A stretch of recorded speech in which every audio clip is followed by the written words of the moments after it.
My next big question to you, do you see a direct line from where we are today, I guess a path you could say, do you see a direct path from where we are today to your novel? I mean, is the novel written as sort of a warning of what we could end up, the situation we could end up in where we are today, or is it more one possibility, that kind of thing?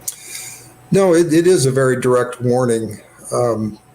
If you look at where we're at today, I mean, some of what I portrayed as the factions and the motives of the factions seem a little bit extreme, but they're not. I mean, what we have in Washington, D.C. right now is, in my opinion, a permanent state that is becoming very oppressive and is starting to edge into that realm of totalitarianism. And so it's not a stretch to think that, 60 years from now, that's going to be, just a little bit farther down the path in a way that we don't want, with a surveillance state, with an internal police force, a secret police, and a desire to stamp down any contrary opinions, threats, philosophies to the regime in Washington. I mean, we kind of see that today.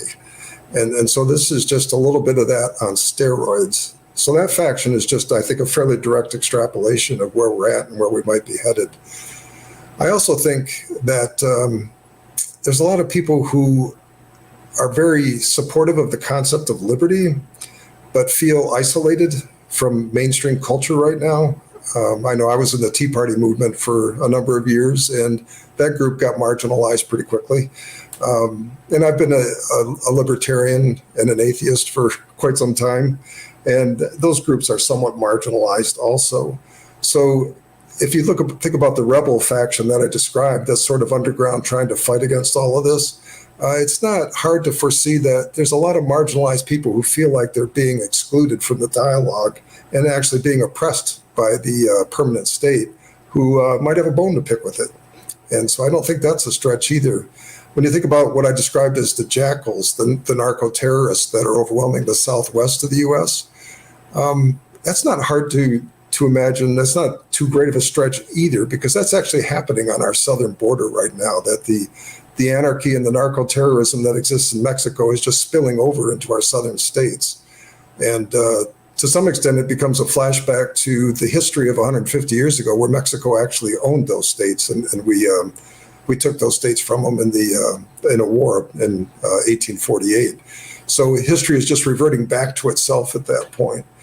And then the religious conflicts. I mean, there are some very militant Christian fundamentalists who would like to assert that America is a Christian country and that our values, our positions on various issues should be Christian positions.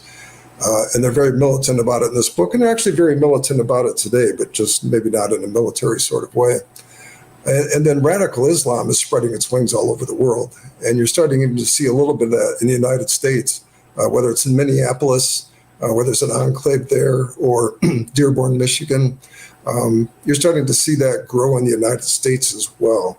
That one may be a little bit more of a stretch, but when you look at what's gone on in the rest of the world, where the Islamic fundamentalists have taken over entire countries and imposed Sharia law, I mean, it's happening now. And, the question is, could it start to happen in the United States? I think it's possible.